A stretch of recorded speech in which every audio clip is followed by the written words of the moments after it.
Bab 1303. Bocah pemancing ikan. Sepertinya ular besar ini memiliki kultivasi sebanyak ribuan tahun. Pantas energi spiritualnya begitu tebal. Hahaha. Tiger Hay memakan sesuap daging. Kemudian meneguk araknya lagi. Mantap.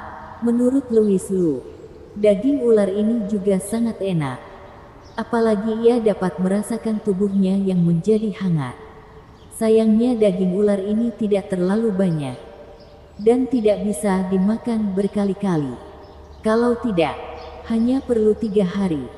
Kultivasinya bisa meningkat dikit. Menoleh ke sana. Luna duduk di samping Snow Seng.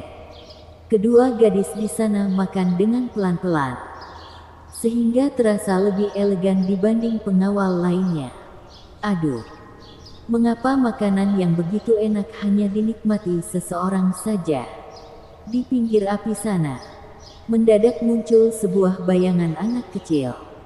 Mereka semua menoleh ke asal suara itu.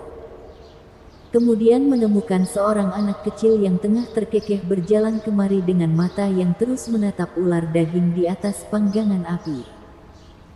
Di belakangnya terdapat sebuah pancingan ikan yang sepertinya ingin memancing ikan. Kemudian mereka hanya menemukan anak kecil itu yang duduk di samping api unggun. Lalu langsung mengambil sepotong daging ular. Tanpa peduli pandangan orang lain dan memakannya dengan lahap.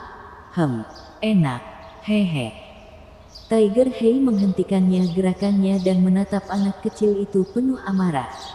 Hei, kamu itu anak kecil dari mana? Bahkan menyapa saja tidak. Tapi sudah duduk dan makan saja. Di mana orang tuamu? Anak kecil itu tidak membalas. Melainkan mengulur tangan mengeluarkan 2 ekor ikan dari keranjang bambu ikannya. Kalau begitu, apakah kamu ingin menukar daging ular kita dengan 2 ekor ikanmu? Nah, jual beli ini sepertinya terlalu menguntungkanmu. Bukan. Luna menegurnya dengan suara kencang. Kamu. Ini. Tiger Hay langsung datang ke sebelah anak kecil itu dengan sepasang mata yang setia menatap kedua ekor ikan di tangan anak kecil itu. Kedua ekor ikan itu hampir mencapai 30 cm. Namun tubuh mereka tidak ada sisik sama sekali. Memiliki 3 buah mata ikan dengan memancarkan sedikit energi spiritual. Ini. Ikan dunia bawah. Tiger Hay sangat kaget. Namun, suaranya itu malah menarik pandangan semua orang. Louis Lu tidak tahu apa itu ikan dunia bawah. Tapi ia tahu kalau Tiger Hay selalu mengikuti pangeran ketiga dan mengenali banyak hal. Jadi seharusnya ia mengetahui banyak hal juga. Apalagi Snow Seng juga memandang ke kedua ekor ikan itu. Begitu juga dengan Luna dan ke-8 pengawal lainnya. Anak kecil itu juga tidak banyak cakap dan langsung melempar kedua ekor ikan dunia bawah itu kepada Tiger Hay. Kemudian lanjut memakan daging ular lagi. Hahaha. Jual beli ini sangat untung. Bocah. Hahaha. Tiger Hay melemparkan kedua ekor ikan dunia bawah ini kepada seorang pengawal. Cepat masak lagi. Malam ini tambah makanan. Kemudian, ia berkata lagi kepada anak kecil itu. Bocah, daging ular ini cukup untukmu makan. Jangan sungkan ya. Tiger Hay duduk kembali di samping Louis Lu dengan senyuman di wajahnya. Pemimpin Tiger, apakah ikan itu memang sebegitu hebat? Louis Lu tidak mengerti. Saudara Lu. Ikan dunia bawah ini sangatlah baik. Meski energi spiritualnya tidak sebaik ular besar tadi. Tapi ia malah memiliki sebuah manfaat. Tiger Hay tertawa berkata, daging ikan ini sangat lembut. Sangat baik untuk memperkukuh dasar kultivasi. Jika bisa sering memakannya. Hehe. Manfaat akan sangat baik. Tak lama kemudian. Pengawal sudah selesai membersihkan ikan dunia bawah dan tengah memasangnya di atas pemanggang. Siap untuk dipanggang. Apakah sudah dibersihkan?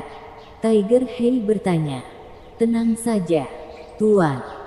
Ini bukan pertama kalinya aku membersihkan ikan dunia bawah. Selesai berkata, pengawal itu menaruh ikan dunia bawah di atas pemanggang. Tak butuh waktu lama. Aroma wangi pelan-pelan terpancar. Tiger Hei sembari membagi daging ikan. Juga berkata kepada Louis Lu, daging ikan ini tidak boleh makan banyak. Setiap hari cukup makan 3 suap saja. Kebanyakan sungguh menyia-nyiakan. Luna menerima bagiannya dan Snow Seng. Lalu giliran Louis Lu. Ia mencium daging ikan itu. Ternyata benar. Memang beda dengan daging ikan yang pernah ia makan. Sama sekali tidak ada bau amis. Daging ikan itu terasa sangat lembut. Bagai daging cincang halus. Apalagi langsung meleleh setelah masuk mulut. Kemudian meluncur lancar dari tenggorokannya ke dalam perut. Seketika, aliran hangat memasuki dantiannya. Ini masih belum selesai. Jiwa dewa dalam tubuhnya juga memberikan umpan balik yang menyenangkan. Ini benar-benar makanan baik. Louis Lu tidak tahan memuji. Mereka beberapa pun memakan habis ikan dunia bawah itu dalam beberapa suap. Kemudian juga terus memujinya. Sewaktu mereka makan, anak kecil itu juga memakan 2 potong daging ular besar dengan mulut yang agak berantakan. Wah, kenyang sekali. Sudah saatnya melakukan hal-hal serius. Anak kecil itu berdiri dan merenggangkan pinggangnya. Semuanya keluarlah. Efek obatnya sudah bereaksi. Louis Lu langsung berhenti memakan. Waktu memandang ke arah anak itu, ia menemukan orang lainnya yang bisa-bisanya tidak bergerak sama sekali. Kemudian mereka semua langsung menutup mata dan satu-satu terjatuh. Sialan, bisa-bisanya menaruh racun di dalam. Louis Lu berbatin kejut. Saat ini, rasa pusing menyerang dalam tubuhnya dan membuat Louis Lu tidak tahan mengejapkan kedua matanya. Tiba-tiba ujung jarinya terasa sedikit menusuk. Oh iya, aku masih ada Dark Fire. Selesai berkata, tubuhnya langsung jatuh ke samping. Sembari diam-diam menghidupkan Dark Fire. Dari ujung matanya, ia dapat melihat 10 orang yang mendadak keluar dari dalam hutan. Bentuk ke-10 orang ini tidak sama. Ada laki-laki, ada perempuan. Namun malah memiliki pakaian yang sama dengan anak kecil itu. Sepertinya mereka berasal dari kekuasaan yang sama. Ular petir, kali ini kamu bekerja baik. Pulang nanti, aku akan melaporkannya kepada kepala aliansi. Seorang pria bertubuh kurus kering berkata dengan dingin. Tidak perlu lapor. Anggap saja buat tebusan kejadian lalu. Suara bocah itu juga langsung menjadi dewasa. Louis Lu di tidak jauh sana terkejut. Ia tidak menyangka sama sekali kalau dirinya bisa-bisanya ditipu oleh seorang bocah. Sepertinya dirinya kurang waspada. Bukan. Seharusnya. Musuh mereka yang terlalu licik. Cepat cari. Apakah undangan mereka masih ada atau tidak? 2 hari sudah berlalu. Takutnya ada tim yang sudah mencapai target. Kita tidak boleh kalah dari mereka. Pria tinggi kurus kering itu memberi perintah. Oleh karena itu, sisa 10 orang yang mulai mengepung Louis Lu. Louis Lu sambil menghidupkan Dark Fire. Sambil mengamati gerak-gerik mereka. Beberapa orang ini mengacak-acak tubuh ke-8 pengawal. Bahkan juga mengambil pergi banyak barang mereka. Terakhir, seorang pria gemuk datang ke samping Tiger Hei. Ia sama sekali tidak peduli akan nyawa Tiger Hei. Baru datang pun sudah memberikan 2 tendangan. Tubuh Tiger Hei menghadap ke atas. Dan ia baru mulai mengacak-acak. Sedangkan di sisi lain, Seorang pria bertubuh kekar dan seorang wanita bertubuh indah berjalan menghampiri Snow Seng berdua. Hehe, gadis berpakaian hijau ini bagus juga. Pria bertubuh kekar itu datang ke samping Luna dengan wajah yang terukir senyuman mesum. Bahkan ia juga mengulur tangan menyentuh wajah Luna. Woi, penyakit lamamu kambuh lagi ya. Cepat cari barang. Jangan menunda waktu. Wanita di sampingnya berseru. Tidak apa-apa. Nyawa mereka beberapa sudah diambang kematian. Memangnya masih bisa kabur? Pria itu menyeringai berkata. Gadis ini hanyalah seorang pelayan. Aku pun suka orang yang pandai melayani. Pasti sangat nyaman. Hehehe. Louis Lu menemukan tubuhnya yang tidak dapat bergerak sama sekali. Meski masih sadar, tapi ia juga hampir sama dengan yang lainnya. Itu pun karena ia memiliki Dark Fire, sehingga kesadarannya belum sepenuhnya menghilang. Meski adanya Dark Fire, tapi ia malah tidak tahu cara memakainya untuk menawarkan racun. Setelah mendapatkan ini, Louis Lu tidak menelitinya dengan serius. Namun tidak apa-apa. Sepertinya meneliti sekarang sudah masih keburu. Setelah fokus pada Dark Fire, Louis Lu mendadak menyadari kalau Dark Fire bisa-bisanya mengikuti pikirannya memasuki tubuhnya. Meski kaget, tapi ia tidak panik sama sekali. Karena Dark Fire tidak ada maksud menyerang jiwanya sama sekali. Bahkan juga membuat jiwanya terasa sangat hangat. Bersambung.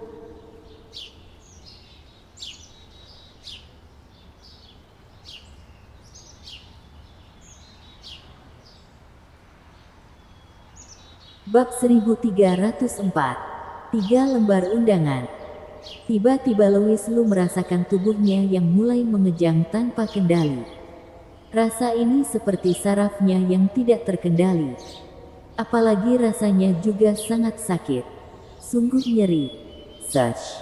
Kejam sekali. Louis Lu memaki dalam hati. Namun Dark Fire dalam tubuhnya sepertinya juga mendeteksi situasi tersebut. Kemudian buru-buru membagikan sedikit kehangatan yang membuat sekujur tubuhnya terasa sangat segar.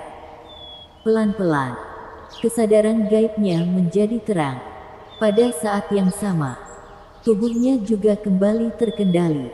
Racun Louis Lu berhasil tertawarkan. Namun ia tidak berani asal bertingkah, melainkan menyipitkan mata mengamati situasi. Untuk Snow Seng sana, pria bertubuh kekar itu masih memakai jarinya menyentuh wajah Luna, sembari memandang tubuhnya. Sedangkan wanita di sampingnya mengacak-acak barang yang dibawa Snow Seng dengan cepat. Anak kecil itu dan yang lainnya tengah melihat barang-barang yang mereka dapat. Sedangkan orang yang memimpin tadi tengah mengawas dari samping. Aku ketemu. Tiba-tiba wanita yang mengacak-acak Snow Seng tadi mengangkat sebuah undangan hitam dan menggoyangkannya kepada semua orang. Orang yang sebagai pemimpin di sana langsung mengambil undangan berwarna hitam itu. Bagus. Cepat bunuh mereka semua. Kita lanjut mencari tujuan selanjutnya. Pria kurung kering itu berseru. Bos. Orang-orang ini bentar lagi tidak hidup lama. Kita tidak perlu membunuhnya untuk menambahkan karma kita. Ini kurang menguntungkan kultivasi kita. Seseorang berkata, tidak usah banyak cakap. Aku suruh bunuh. Kamu tinggal bunuh saja. Cakap dari mana semua itu? Pria tinggi kurus itu berkata, jangan biarkan mereka hidup, agar kita tidak kena masalah. Yang lainnya tidak berani menentang, dan pelan-pelan mengeluarkan senjata mereka. Aneh sekali, bos. Mengapa di sini kehilangan seseorang? Seseorang berseru kejut. Anak itu berkerut alis. Bukankah semuanya kena racun? Mana mungkin kehilangan orang? Padahal tadi aku sudah hitung. Totalnya ada 12 orang. Tapi sekarang, memang benar 11 orang. Mereka seketika menjadi berwaspada. Kemudian pelan-pelan menghitung jumlah orang. Bagus. Memang ada 11 orang saja. Memangnya orang tadi bisa menembus langit dan bumi. Pria tinggi kurus itu memandang semua orang dengan curiga. Apakah kalian sedang mencariku? Louis Lu pelan-pelan berjalan keluar dari kegelapan dengan senyuman terukir pada wajahnya. Itu orangnya. Bos. Bagaimana ia kabur? Jangan-jangan ia tidak kena racun. Seru anak kecil itu kaget. Louis Lu berdeham pelan. Kemudian mendaratkan pandangan pada bocah itu. Bocah. Aku tidak menduga kamu masih begitu kecil. Tapi licik juga ya. Kamu sudah memakan daging ular kita. Kita memakan ikan dunia bawahmu. Entah bagaimanapun, kamu tidak rugi juga. Mengapa kamu mau meracuni kita? Louis Lu tidak mengerti. Kamu tidak boleh memanggilku bocah. Anak itu berkata. Dari umur, sepertinya aku yang paling besar di sini. Anak kecil itu berseru kesal. Aku tidak ada waktu menjelaskan semua ini kepadamu. Terimalah seranganku. Kemudian hanya menemukan anak kecil itu yang mengulur tangan mencabut pancingan ikannya yang langsung dilempar ke arah Louis Lu. Hahaha.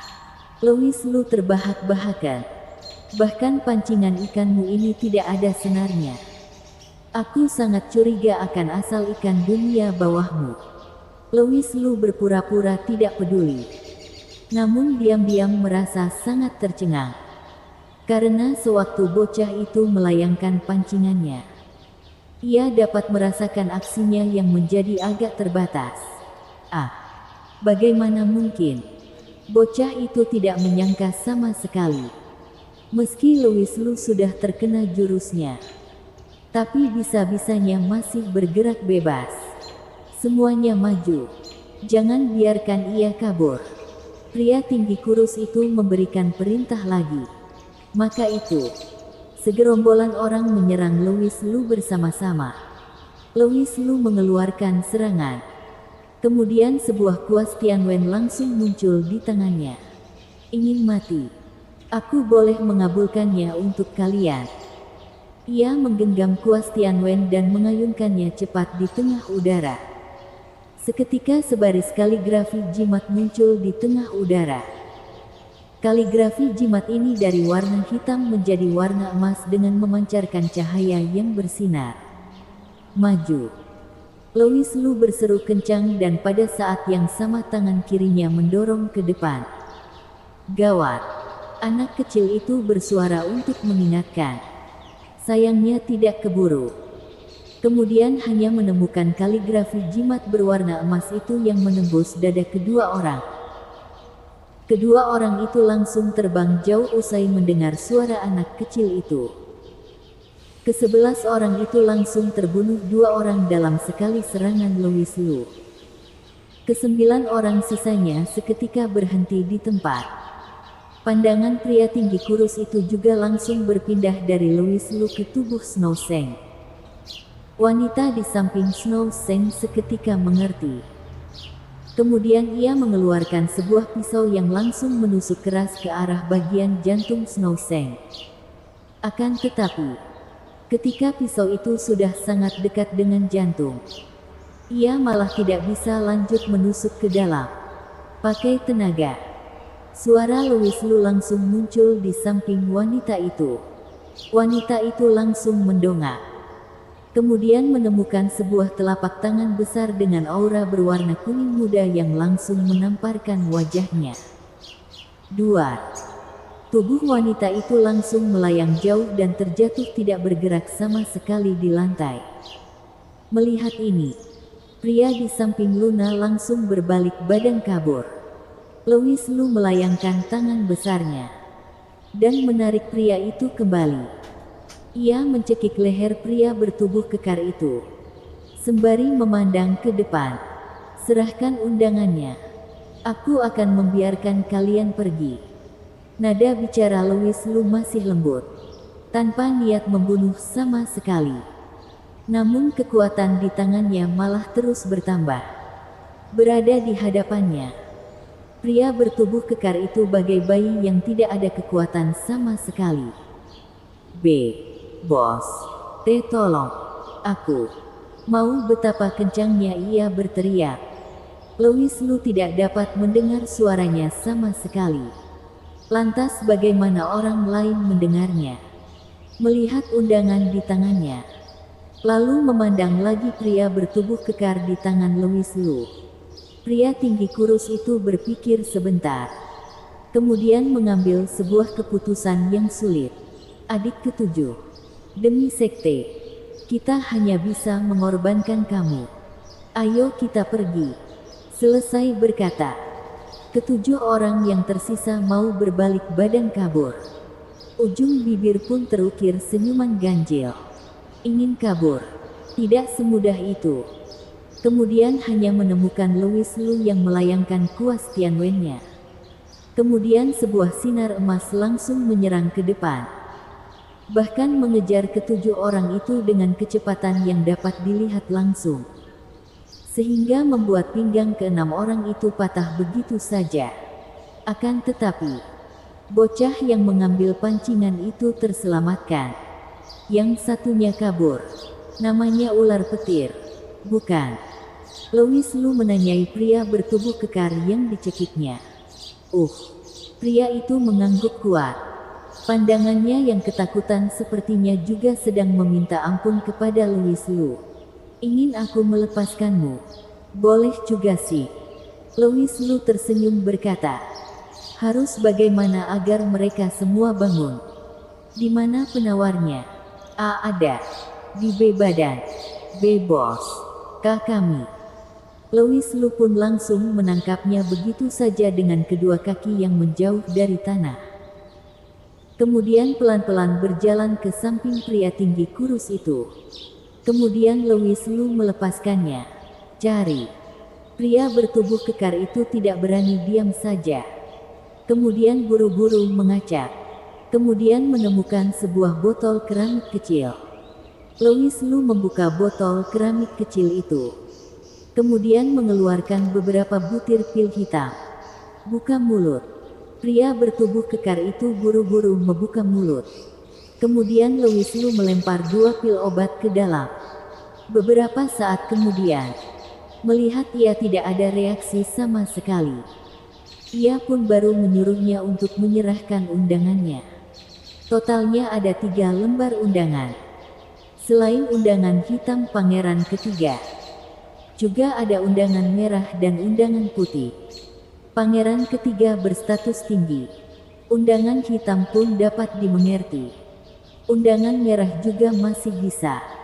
Hanya saja, ada apa dengan undangan putih ini? Louis Lu lagi-lagi menangkap leher pria bertubuh kekar itu, sembari memberikan pil penawar obat kepada mereka semua. Kemudian, ia baru melempar pria itu di permukaan tanah dan memusnahkan kultivasinya. "Sudahlah. Jangan teriak lagi. Sekarang aku tanya apa? Kamu jawab apa? Kalau aku tidak puas, kamu tinggal tunggu saja akibatnya." Bersambung.